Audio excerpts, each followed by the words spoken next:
Okay, good morning. So let us continue our lesson with the new operation that we started to learn yesterday, the dot product, or sometimes it is called the inner product, or I have also seen they call it a scalar product. But I usually prefer to keep the word scalar product for multiplying a number by way. Okay, so do you remember we had a question yesterday? I don't know how many of you managed to solve that. Yeah, so the question was, we had three vectors, they are non-zero and mutually non-parallel, yes? So we have three non-zero vectors, u, v, and w. They are non-zero vectors, and mutually they are non-parallel. We want to find the angle between vector u and this vector. What was that? It was u dot w times v minus u dot v times w. Yes, is that right? Is that what I was written here? Yes, I think that was the correct one. Okay. So I have asked you about the angle between u and this combination.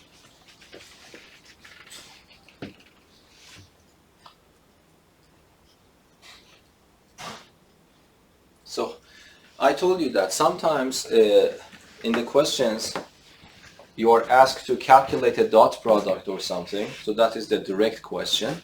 But sometimes they ask you about something else you yourself need to understand to think about the dot product. One of those things that are essential is when they ask you about the angle between two vectors. Whenever they talk about the angle between two vectors, it is always good to think about dot product. Why? Because if you can manage the dot product, you remember that was the formula we had before, so let me write it with vector A and B. So this was the formula that was the definition of the dot product. So you see there is some information regarding the angle between two vectors. So if I can manage to know the dot product, and if in some case I can calculate the norms, then I can divide this number by this product. It becomes the cosine of the angle, and in principle if I have the cosine of the angle, I can find the angle itself. Yes?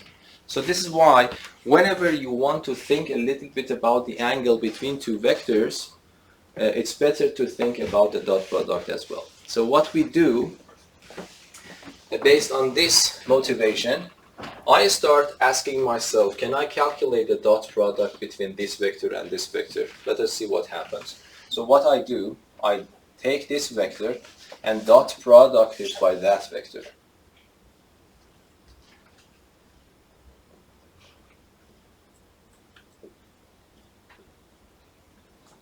Okay, but I hope that this combination is now familiar to you. Yes, this is a number multiplied by a vector, so it becomes a vector. The same is here, I subtract them, it becomes a vector. So everything is sensible and meaningful. So can I multiply this here by distributivity? Yes. So I multiply this here, but this plays the role of a number, and the number can float around, yes, in the dot product. So I can take it out. This becomes u dot v.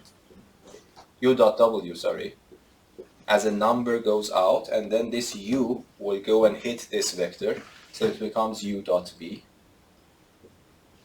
And then I do the same thing by multiplying this here, and this the same story. This becomes minus u dot v, and then this will go and be multiplied here. Okay. Now, do you see I can continue and make it simpler?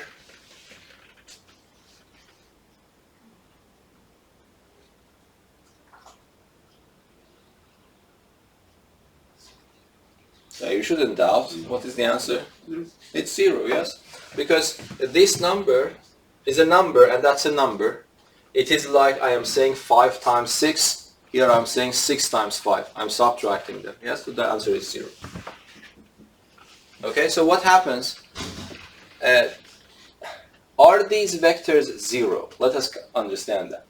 This vector is not 0 Yes, it is mentioned in the problem itself. But do you think this vector can be 0?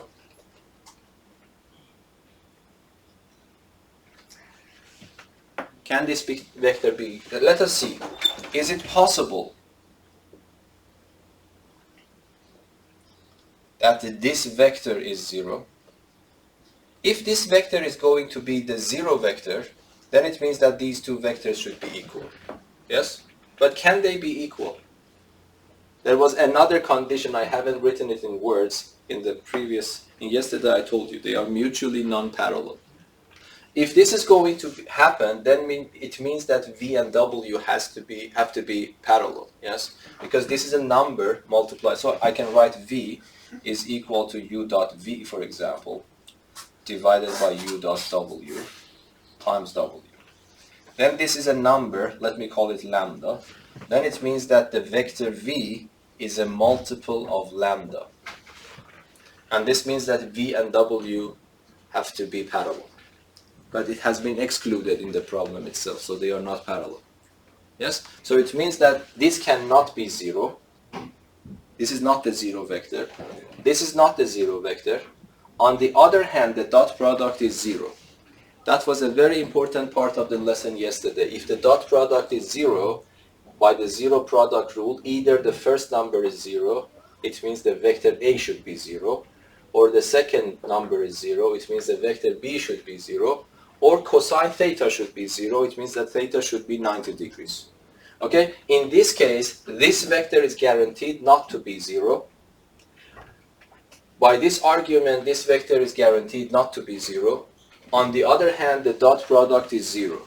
So what can I conclude? I can conclude that the cosine of the angle between them, yes, is equal to 0. And this means that theta is 90 degrees. So the angle between these two vectors is just 90 degrees. So they are perpendicular. Yes? So is that understandable or not? Yes? Okay. By the way, the angle 200, if theta is 270 degrees, cosine theta is also 0. So why did I choose only 90 degrees?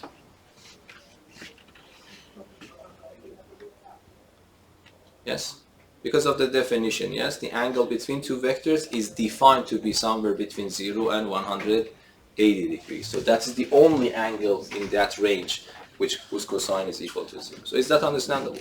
So if you have two non-zero vectors, and the dot product of those two vectors is equal to 0, there is only one conclusion. The vectors are perpendicular.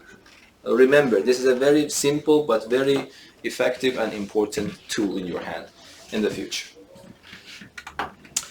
Okay, let us make things a little bit more interesting now. So what do you think? So do you think this is meaningful or meaningless?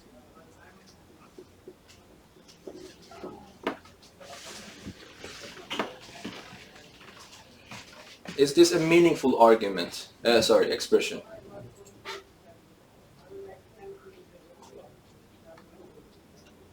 Is it meaningful or not? Yes, Ruben? Yeah, it is, or no, never mind. Okay. Never mind means it is no or yes, it is. Yes?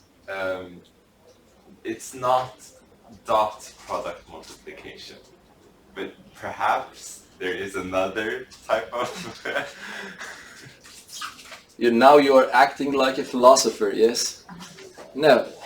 Is it meaningful or not meaningful? Simple question. The answer is yes or no. Yes? I think no, because it's multiplication of two vectors. Yeah, because when you write something to power 2, this has to be a number. If that's it's not a number, then you cannot raise it to power 2. You can only raise numbers to power 2.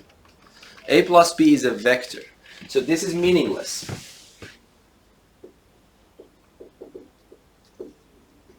But what about this one? Meaningful or meaningless? This is meaningful, yes? Because norm of A plus B is a number and I can raise numbers to power 2. But let us explore, is there something so like algebraic identities working here or not? Yes? What do you think? How can I calculate this? There is also another, if you look back to that theorem is extremely important for our work. and they will not be included in the formula sheet or whatever in the future. You need to have them in your memory. So one very, very important thing, if you go and read the first item was, if you remember, if I multiply a vector using dot product by itself, what was the answer? The answer is norm of u to the power of 2.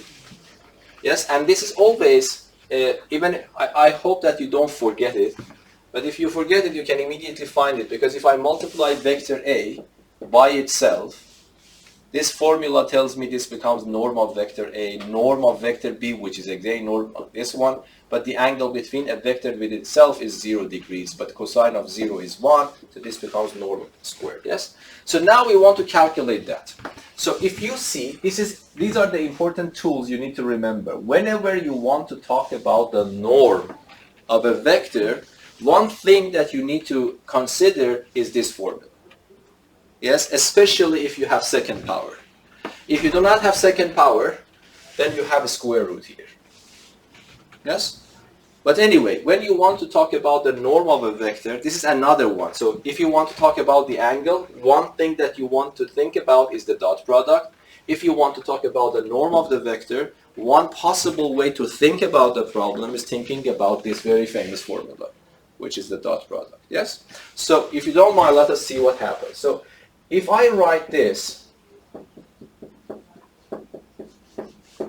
using this formula, what can I write? This is the norm of some vector to power 2. So what can I write? I can write that vector dot producted by itself, yes? Yes or no? And then I can use distributivity. I multiply this becomes A dot A, plus I multiply this by that, A dot B, and then I multiply this by that, it becomes B dot A, and then I will have B dot B. Yes? But A dot A, I can write it better. I can write it as norm of A squared. Understandable? Yes? And then A dot B, we learned that this operation is also commutative, so A dot B is equal to B dot A, so I can add them, so it becomes 2 times A dot B, and then I have norm of B squared. So it is very similar to algebraic identities, but there are some differences you need to respect. Yes, so I can write norm of A plus B is equal to norm of A squared plus 2 times A dot B. This is the difference that you need to respect. This is not A itself squared. This is norm of A squared plus norm of B squared. Yes? Yes, so that is good. So if I have the same scenario, if I have negative sign, you can convince yourself what will happen is that this becomes negative. So I think I myself to prefer have these things in my memory. But that's up to you. But at least you know that this is very similar to algebraic identities. We don't say the first one is squared. We say the norm of the first one is squared. 2 times the first one times the second one becomes 2 times the first one dotted by the second one, and the second one norm squared. Yes? Is that clear? Okay. So that is something that we want to learn. Okay, let me ask you something. What happens if I start adding them or subtracting them? It's good to know about them, okay? It's better to have these formulas somewhere in the notebook, so if you want to solve the problems or the quizzes later, you have a set of formulas that you can refer to, okay? It's good to be organized so that in the future you save time. So let me just do this one. Let me add this one. I have some intention behind that. So I want to add these two. Let us see what happens. Yes? Let me add these two. Okay, so the first one is norm of A squared plus 2 times A dot B plus norm of B squared. This is the first one. The second one is norm of A squared minus 2A dot B plus B squared. Yes? Norm of B squared. Sometimes I get confused myself. So what happens? If all of these terms are simple numbers. So whatever you can do with numbers, you can also do here. So definitely this positive number will cancel that one. This one and that one will be added to 2 times. The same story here, yes? So what can I do? I can write that norm of A plus B squared plus norm of A minus B squared is 2 times norm of A squared norm of B squared. Yes? It's a very fundamental identity. But let me ask you one question. Is there anyone can interpret this geometrically?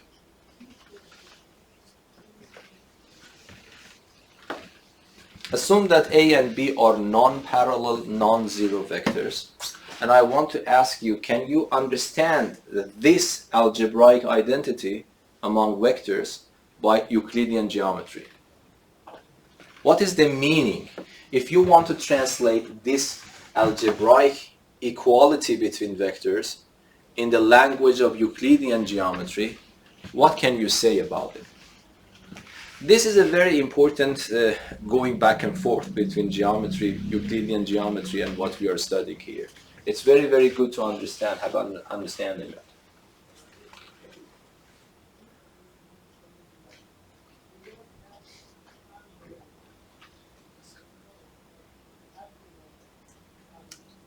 So let me guide you a little bit. If you want to have a geometric understanding of this, it means that you need to think about a shape or a figure or whatever in which all these ingredients are present. A should be there, vector A should be there, vector B should be there, vector A plus B should be there, vector A minus B should be there. If you have something like this, then might be you can interpret this geometrically. But that's a famous figure. I told you several times, have it in mind. So is that, you need a picture that vector A, vector B, vector A plus B, vector A minus B all are present in one picture. Parallelogram, yes? So if I have and this is, so for example, if this is vector B, I'm just guiding you. If you want to think, because that question was a little bit vague and I felt that you are lost a little bit, but this is the way that you need to ask yourself. Can I find somewhere that all of these vectors are included in that picture? This is the way that you need to think, otherwise you will get lost. Okay, so I'm asking you, okay, let us consider that vectors A and B are non-parallel and non-zero, then I want to have a geometric interpretation of that. Now, can you read the interpretation for me? So you remember, if I complete the parallelogram, yes, then this vector is what? A plus B, yes, and this vector is A minus B.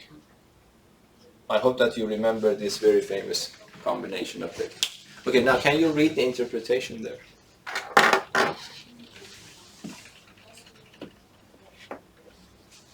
What this algebraic formula tells you about parallelogram?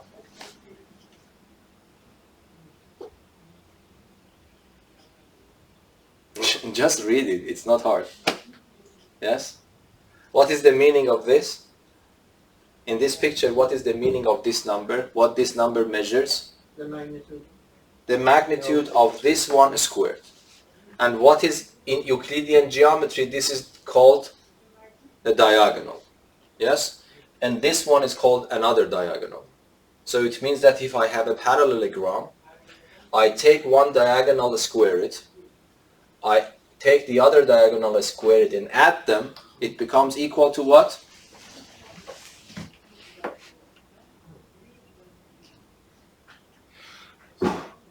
It becomes equal to, there's a factor of 2 here, it becomes the sum of the squares of sides.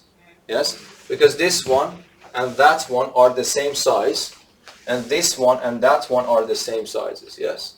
So if I square this diagonal, and I square this diagonal and add these numbers together, I will get exactly the same number if I square this length, if I square this length, if I square this length and add all of them together. And this is why it is called the parallelogram identity. Yes? So this I would write it here.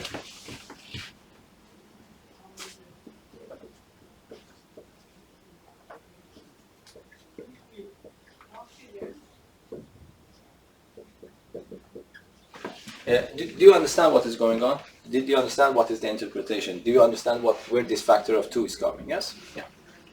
So this is a very nice identity. So you see, by the way, we showed that using vector calculus, we showed this property in Euclidean geometry. My question, if you want to understand that, in principle you should be able to prove it without vector algebra. Yes? So what I'm telling you, this would be left as an exercise. It's an important exercise. Okay? We want to show that A, B, C, D. We want to show that we are certain about. By the way, this is 100% correct way of proving mathematically, but this is using vector calculus.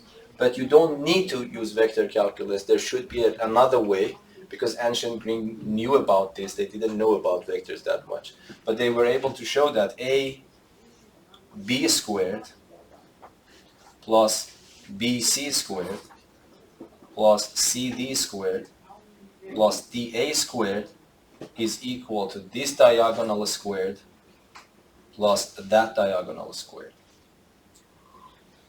So the nice thing I want you to learn by practicing, if I give you this and ask you to prove it, if you are good in vector algebra, then you can interchange your point of view to vector calculus and prove it there.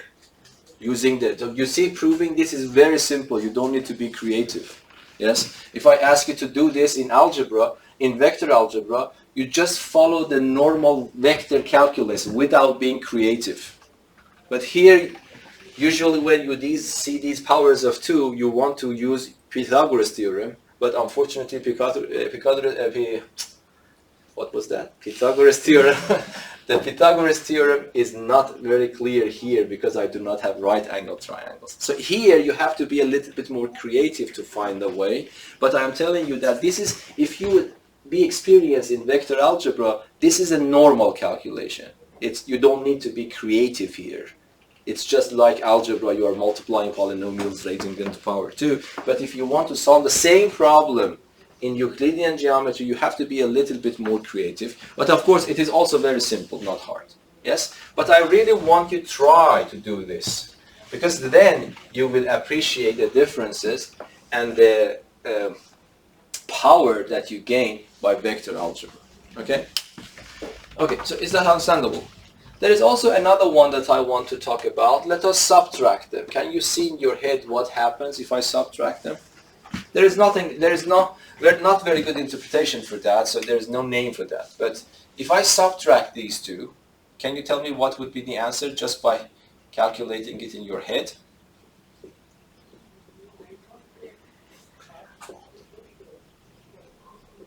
What would be the answer? Now you can just do it in your head. The only difference is here is that instead of positive sign, I have a negative sign there. What would be the answer? 4a dot b. Yes? It's also good to write it somewhere.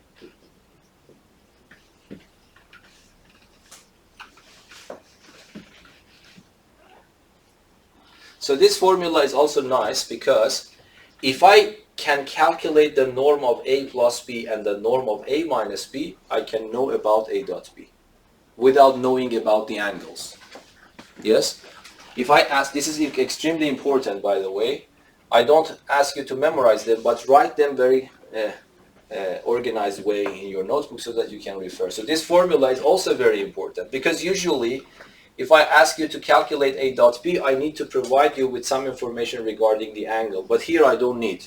If I give you this number and that number without knowing the norm of a and b individually and without knowing the cosine of the angle, you can calculate that dot product, yes, using this identity.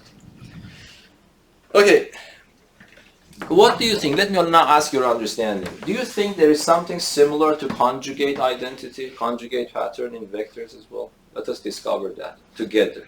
Okay, so do you think if I want to write something similar to the conjugate identity in vectors, what should I write?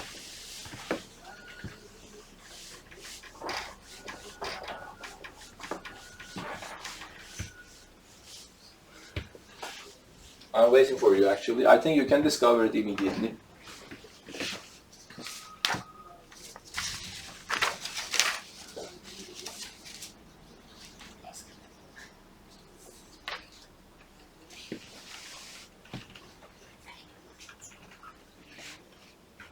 Let me just wait a little bit, and if you are ready, tell me so that I can start recording again. Yes, please. Oh, okay, so we should say the corresponding. Yeah, something similar to that. Okay, so the norm of a squared, the vector a squared, minus the norm of vector b squared. Okay, is equal to what?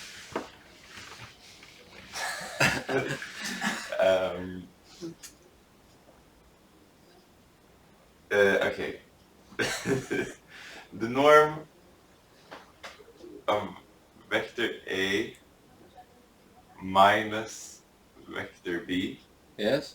multiplied by the norm of vector a plus vector b.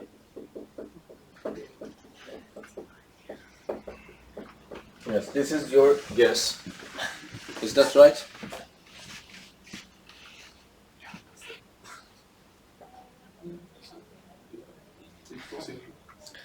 It's easy to see that this cannot be right. Can you tell me why? First of all, it makes sense. The left-hand side is a number, the right-hand side is also a number, and Kevin claims that these two numbers are equal. Yes? But it is easy to see that this cannot happen. How? Do you have a good argument to see no? Let us leave it. This is not the correct formula. Do you remember when I was talking about symmetry arguments? Of course, this is not symmetry argument, but there are some arguments that you can cook up without calculation to see, no, this is not probably the correct formula. Do you know why this is not the correct formula?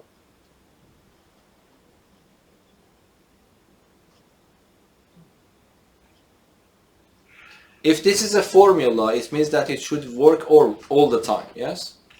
But let us take the case that norm of A happens to be 1.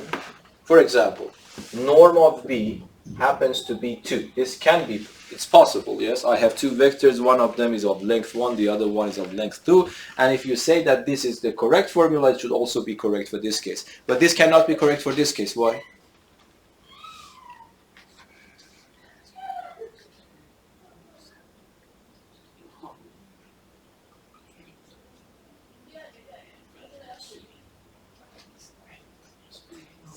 No, there is a simple explanation. Don't look for hard things. This formula definitely is not working for this case. Why is that? This explanation is simple. This number is negative, but these two numbers are non-negative. So negative number cannot be equal to a positive number, yes? The norm of a vector a plus b is always non-negative. The norm of a minus b is always non-negative. So if I multiply them on the right-hand side, definitely I have non-negative. But then in this case, this one is negative. So at least your formula doesn't work for this special case. So it is not a formula that we can rely on, yes? Is that understandable? This I can just refute it by this simple argument. Do you want to correct it? You can write a dot a Yes. minus b dot b. Okay, but that's the same story. You are just writing this as a dot. This is, if I write this, this is 100% true, but that's not exciting. Yes, because what you are doing, is it similar to the conjugate rule? The conjugate rule is this, by the way, if you have forgotten this. A minus b, a plus b. So it should remind you something like this. So Kevin's guess was more or less good because it was reminding us from this formula, but unfortunately this has some very small problem, and that was wrong. Yes? So then what you are writing is correct, is not wrong, it's 100% true, but you are writing this in this form, you're writing this in this form, but I don't get the feeling of a conjugate identity from this one. So let us take this away. The things that I'm asking you is just because if you want to learn mathematics, you need to have this way of critical thinking to discover things, yes? When I talk about identities here, when I talk about this identity and identity, this one, probably this question should be natural in your mind. What happens if I have that one, yes? Okay, so this was not correct, but can you just fix it? It is very, very simple, isn't it?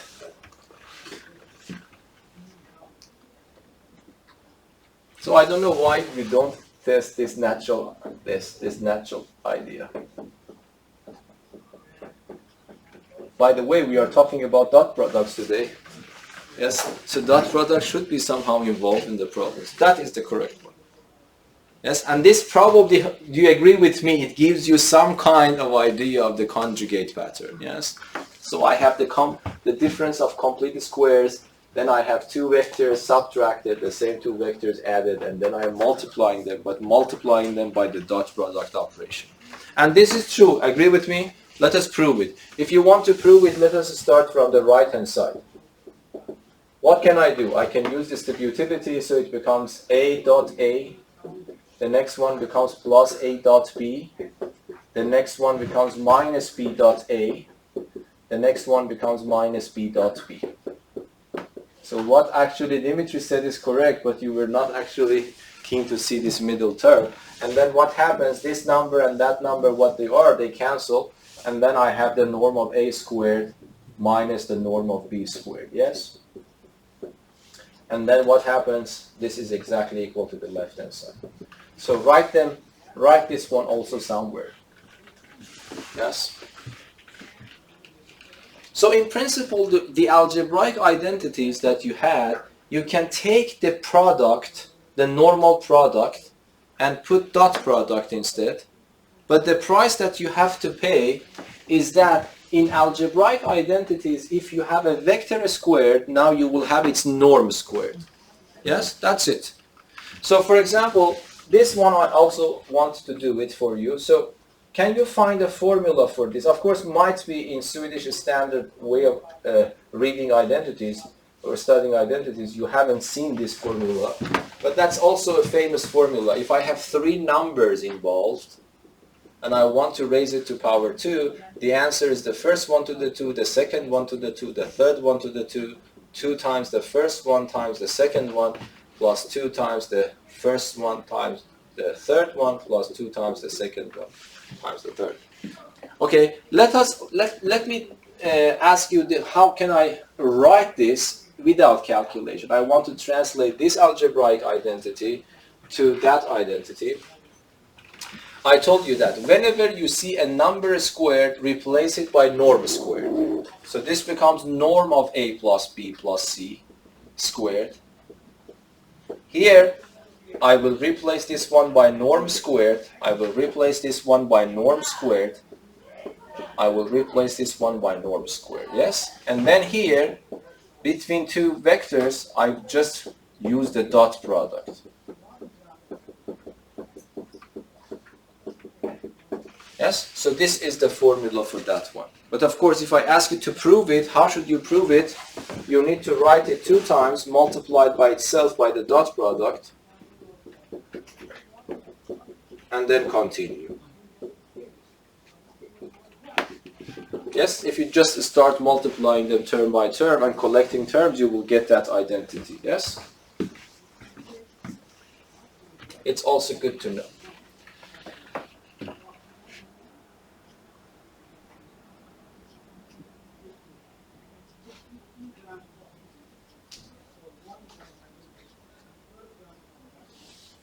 Yes? Is that understandable or not? Everyone happy with that? Yes? Okay, so if you start multiplying them term by term, for example, A dot A becomes A squared, norm A squared, A dot B coming from here, and b dot a coming from later terms, they will combine, it becomes 2 times a dot b, and etc. and etc. So whatever formula in algebra you have related to second power, you can translate them into this new algebraic, to this vector algebra. But if I have a formula for this, I don't think there is a good way, I hope that you agree with me. We have a formula for this in algebra. If I write the formula, if I multiply it 3 times, after multiplying, simplifying, you get this formula.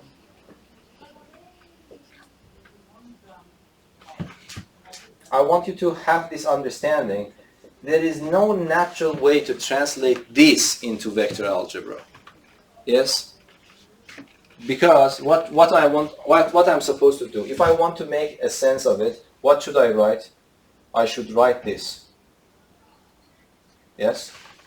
And then this 1 to power 3 can be written as this 1 to power 2 multiplied by this one. Yes? This is the same idea we wanted to. But this one, I have a formula, yes, that is norm of a squared plus 2a dot b plus norm of b squared, yes? And then I have to multiply it by a plus b. But because this one is not equal in general to norm of a plus norm of b, this analogy between number algebra and vector algebra terminates right here. Yes? So it means that I cannot continue and multiply this here and there. So the identities that are more involved with higher powers, you shouldn't expect that you can translate them into vector algebra in this language. Yes? But every identity that you see is only dealing with at most second power. They have an analog in vector algebra. Yes? And of course I mentioned all the famous ones. So this one, I don't know, these two, and then conjugate pattern. But in any case, if you have a formula for numbers which are dealing with at most second powers of those ingredients, they can in principle translate it into vector algebra using the dot product. Yes? Is that clear? So you see that if you want to look at this problem a little bit deeper, it's very important that if you have some axioms absent from the algebra, some things will work, some things does not work. So you see, in numbers, what we have commutativity, we have distributivity, we have associativity. But in this operation, associativity is gone. Okay, so it means that some part survive and some part does not survive. And then you need to understand, if you want to be a good mathematician, you need to pay attention to these very small differences. And to be able to explore what would be its consequence if that property is absent. Is that understandable? Yes? Okay. Okay, so let us now try to solve some problems that you might get in the quizzes. So the questions in quizzes would be similar to these questions, of course. I haven't designed them yet. Might be I can also design some questions related to these concepts, but mainly you need to be able to calculate. Okay, so let me write some examples here for you.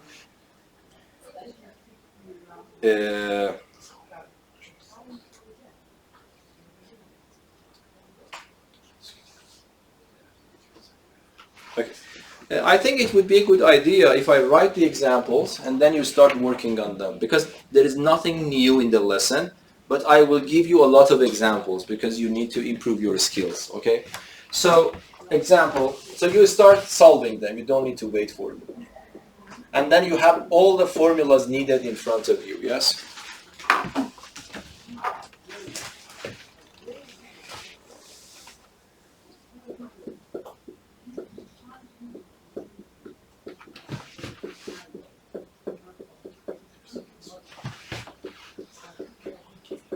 Yeah, for writing, I don't think we can stop the recording here. Okay, so I want you to think about these problems. There is one word that I remember, it is good to know, orthogonal, means perpendicular. in the vector language, usually we say perpendicular or orthogonal. Yes, that's a good name to remember. Okay.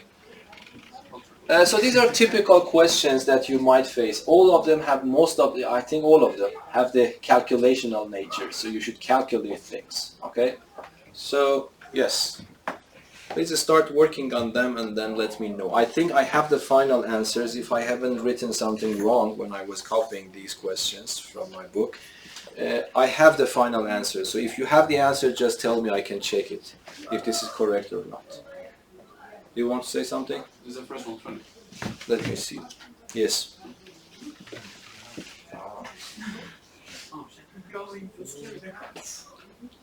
Aha, shit, sorry. Du vill spela Okay, so let us go back to solve some of them. We have a little bit of time, so we can solve two of them. I think everyone agrees with the first one. It was simple, yes? It was simple because you have the formula in front of you now, yes? Otherwise, it would be a little bit problematic. Okay. So let me solve this one. So how did you solve this one? You have two vectors with these given norms or magnitudes, and then you're supposed to find that one. So you see this is involved, this is involved, this is wanted, this is involved. So which one is the best identity you want to choose for solving this one? What is the best choice for this? Yes, parallelogram is better, yes? So what I need to do is just to write that, and I think it's not hard to remember because you understand the geometric interpretation, so you can immediately remember that. So it becomes norm of u plus norm v squared plus norm of u minus v squared is equal to 2 times norm of u squared plus norm of v squared, yes? This is the parallelogram identity we just learned, and everything is very simple. So this is wanted. I don't have it, so let me just copy and paste it. But these numbers are all given to us. So this one is 30 to the power of 2 is equal to 2 times 11 to power 2 plus 23 to power 2. And then there is one single unknown that I have to solve it. So this becomes norm of u plus v squared. This is, did you calculate these numbers? So this is 2 times 121. So what is this one? 579. What is this number? So it is 460 plus 529. Thank you. So 529, and then if you add them, it becomes how much? It becomes 800. Yes? No, sorry. So this becomes 650. Yes. And then if I multiply it by 2, 1003. 1,003. 1,300. Yes? But if I remember, you told me that this is 20, but this number is not 20, is it? But you have to move. Okay. Sorry. I made a mistake. Sorry. This one minus 900. Yeah. Yes, you are right. No, that was wrong. When I write equality, I have to respect that. So it becomes 1,300 minus 900, which is 400.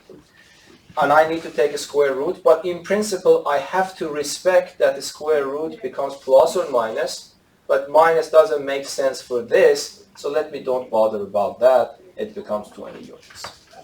Yes? But in principle, when you take a square root, you have to put plus and minus. Okay, so that was simple. I don't know, could you solve that one as well? Okay, so let me ask your question, your answer. What was the number you got? 60? 6. The angle. Okay, this is the norm. Sorry, I'm confused. The norm is 6. Let me see. Yes, that's correct. Yes. But how did you solve that one? Let me clean this. We don't need any more. The norm is 6. I don't know. How did you think about the problem? Because you see, it is asking about the length or the norm of a vector. I told you that this is not directly asking something about the dot product, but you need to remember that there is a good way to answer this one. So I would recommend you to write this. And then because we have formulas for squares, so let me talk about the squares. Yes? What happens? This becomes the first one norm of the first one squared. 2 times the first one times the second one. I can do it in my head. 2 times 3 is 6, times 2 is 12, and I have negative. And then this, instead of uv, you should write u dot v. And plus the second one squared. The norm of the second one squared. Yes? But how can I write this? This 3 goes out. Yes, do you remember there is a formula? It becomes absolute value of 3, but it is 3. But then it's squared, it becomes 9. Norm of u squared. And then I have 12 times. What can I write instead of u dot v? Because I see that the norms are given and the angle is given, so I can write u, norm of u, norm of v, cosine theta. And then this becomes 4, norm of v squared. Yes? And then you put the numbers, whatever you have. So this becomes 9 multiplied by u squared is 4 minus 12 multiplied by norm of u is 2 multiplied norm of v is 3. Let us do it in our head. Cosine of 60, I hope that you remember, is 1 over 2. And then plus 4 times norm of v squared. Norm of v is what? 3, so this becomes 9. And then you simplify that, so it becomes 36, this becomes minus 36, and then it becomes positive 36. So at the end it becomes 36. Yes? But what I have calculated is not the norm, is norm squared, so the norm itself is 6. Yes? So this means that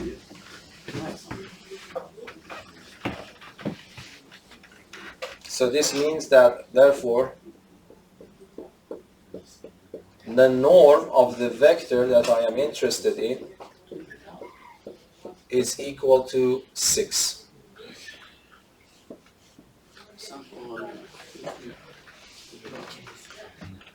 Yes, is that understandable? Okay, I will stop here because we have a lesson immediately. I want to have you have a rest. But I really recommend you to solve these 2 problems. Next session I will continue with the dot product, and then we want to talk a little bit for geometry of that. And then after that we will learn about another operation, and then geometry is finished. We will go back and learn what happens if I go to analytic way of calculating things. We go to 3 dimensions, we add 1 axis, and then we work there and come back and translate everything into the language of numbers. Okay, and then we want to find a connection between those things. Thank you very much. Sen 10 5, så nu på 60 år.